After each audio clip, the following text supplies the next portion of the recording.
جناب حافظ احسان صاحب، آپ نے وقفے سے پہلے گفتگو سنی عابد زبیری صاحب نے، جو بہت سارے پوائنٹس ہیں ویلڈ ہیں، اور پاکستان کے عوام کی بہت بڑی تعداد، سول سوسائٹی، قانون داں اس چیز کو مانتے ہیں کہ جناب ایک اچھا خاصا پروسیس چل رہا تھا، کوئی سینیورٹی پہ ہماری ڈسپیوٹ نہیں ہوتی تھی، اس کو بلا وجہ چھیڑ دیا گیا.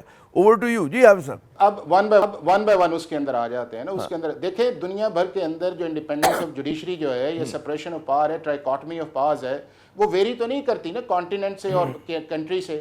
جو ہمارے ہاں کانسیپٹ ہے وہ انڈیا میں بھی ہوگا، وہ امریکہ میں بھی ہوگا، وہ برطانیہ کے اندر بھی ہوگا. یہ دنیا کے جتنے بھی سویلائز کنٹری ہیں جہاں پہ جسٹس سسٹم پریویل کرتا ہے، وہاں پہ کہ یہ جورسپروڈنس تو ایک ہی ہے نا. اگر ایک جملہ مجھے بولنے دیں، ایک جملہ مجھے بولنے دیں. پاکستان کے اندر عامر میں آپ کو بتاؤں، میں حافظ بھائی ایک جملہ میں یہ کہوں گا کہ ہر ملک کا اپنا اپنا سیاق و سباق ہوتا ہے نا، کہ جو برطانیہ کی جمہوریت ہے وہ سماج ہم سے بہت آگے ہے، ہمارے یہاں معاملات ذرا پیچھے، تو ہم ان کی نقل نہیں کر سکتے، اگر کریں گے تو مارے جائیں گے. نہیں عامر، میں یہ کہہ رہا ہوں کہ دنیا بھر کے اندر سپریشن آف پاور کا ایک ہی کانسیپٹ ہے کہ انسٹیٹیوشنز اپنے ڈومین کے اندر رہیں. انڈیپینڈنس آف جوڈیشری کا ایک ہی کانسیپٹ ہے کہ عدالت جو ہے وہ انڈیپینڈنٹ کام کرے. ٹرائیکاٹمی آف پاورز کا مطلب یہ ہے کہ کانسٹیٹیوشن کے اندر جو چیزیں جس کے لیے پرسکرائب کی گئی ہیں ان لیمٹس کے اندر کام کرے. یہ دنیا بھر کے اندر ایک ہے، یہ ویری نہیں کرتا کنٹری ٹو کنٹری. اب یہ آگے اس سے آئے، لیکن پاکستان کے اندر پرابلم یہ آئی ہے کہ ہماری جو آزاد عدلیہ جو ہے وہ بنیاد کرتی ہے دو چیزوں کے اوپر. وہ یہ ہے کہ میری مرضی کا جج ہو اور میری مرضی کا فیصلہ ہو. آپ پچھلے 12-14 سال سے دیکھ لینا کہ کیا یہ نہیں ہوا اس چیز کے اندر ہے کہ اگر میری مرضی کا جج لگا ہے تو وہ آزاد ہے، اور وہ ویری کر رہا ہے.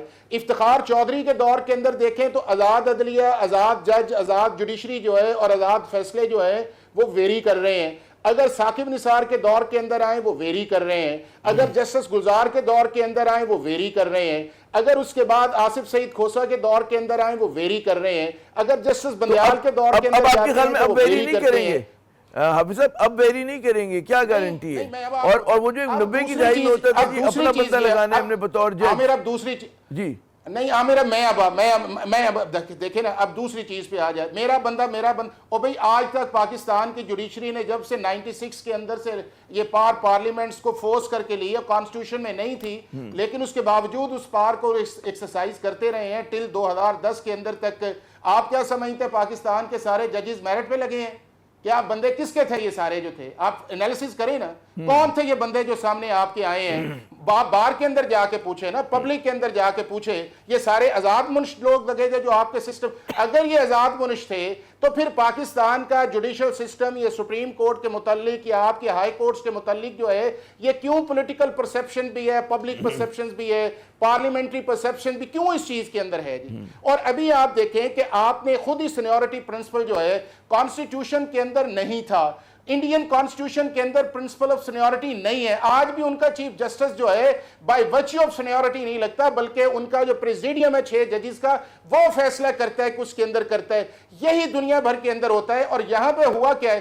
ابھی آپ کے سامنے پنجاب ہائی کورٹ کی مثال نہیں آئی کیا؟ وہاں کے اوپر ہم نے سینیورٹی فالو کی ہے یا فٹنس فالو کی ہے؟ اور جس شخص نے اس چیف جسٹس کا نام انیشیٹ کیا وہ وہی چیف جسٹس بننے والے تھے جو جسٹس یحییٰ افریدی صاحب کی طرف جو ہماری خواہشات تھیں کہ فلاں صاحب بننے چاہیے، انہوں نے کہا تھا کہ سینیورٹی کی بجائے جو ہے وہ فٹنس اس کے اندر آنی چاہیے. کیا ہائی کورٹ کے اندر جو سپریم کورٹ کے ججز آتے رہے ہیں وہ سینیورٹی کے بیس پہ آتے رہے ہیں؟ آخری سوال، کیونکہ ڈائنگ مومنٹ سے پروگرام کے ڈائنگ مومنٹ سے صرف مجھے یہ بتائیے کہ کیا جو پارلیمانی کمیٹی ہے جس نے نام ریکمینڈ کیے، ان کے پاس ٹینجیبل کچھ ایسے پوائنٹس تھے کہ جس کی بنیاد پر وہ ججز میں تفریق کری تھی کہ جی اس کی سینیورٹی اتنی ہے، اس کی کارکردگی اتنی ہے، اس کی کیپیسٹی اتنی ہے؟ کوئی انہوں نے بنایا ہوگا آپ کے خیال میں؟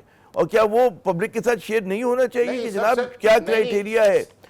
جی دیکھیں عامر، ایک تو یہ ہے کہ میں اس کے حق کے اندر ہوں کہ جو بھی آپ ججز کی اپوائنٹمنٹ کریں یا اس کے بعد چیف جسٹسز کی اپوائنٹمنٹ کریں، ان کی پبلک ہیئرنگ ہو اور اس پبلک کے اندر لوگوں کو پتہ چلے کہ پلس اور مائنس کس کا ہے. دوسرا، اس کانٹیکس کے اندر آیا جائے تو کیا جسٹس یحییٰ افریدی صاحب جو لگے ہیں پاکستان کے چیف جسٹس، ان کی پرسنالٹی پہ کسی کو اعتراض ہے؟ ان کی ورکنگ پہ کسی کو اعتراض ہے؟ ہاں صرف اتنا ہے کہ وہ ایک ایسا جج ہے کہ اگر اس کا پچھلا 5-7 سال کا سپریم کورٹ کا ٹریک ریکارڈ دیکھیں تو وہ کسی کنٹروورسی کے اندر نہیں گیا, وہ ریڈنگ انٹو دا کانسٹیٹیوشن کے اندر نہیں گیا, بہت بہت شکریہ ایسے معاملے کے اندر نہیں گیا کہ جس سے کنفرنٹیشن بڑھے. تو ہمیں اس چیز کو ایکسپٹ کرنا چاہیے کہ پارلیمنٹ نے جو فیصلہ کیا جی حافظ صاحب بہت شکریہ, آپ نے بڑے اہم نکات اٹھائے, اپنا قیمتی وقت ہمیں دیا. بات یہ ناظرین کے قانونی معاملات جو ہوتے ہیں بڑے نازک ہوتے ہیں, اور لیکن ہم اب دیکھ یہ رہے ہیں کہ جو بھی فیصلہ کیا گیا اور جس طرح سے بھی آئینی ترمیم کو پاس کرایا گیا تو ایک منقسم ملک کو مزید تقسیم کر دیا گیا, محاذ آرائی کا ایک نیا راستہ کھول دیا گیا. تو پتہ نہیں وہ اس ملک کے لیے کتنا اچھا ہے اور کتنا مضر ہے.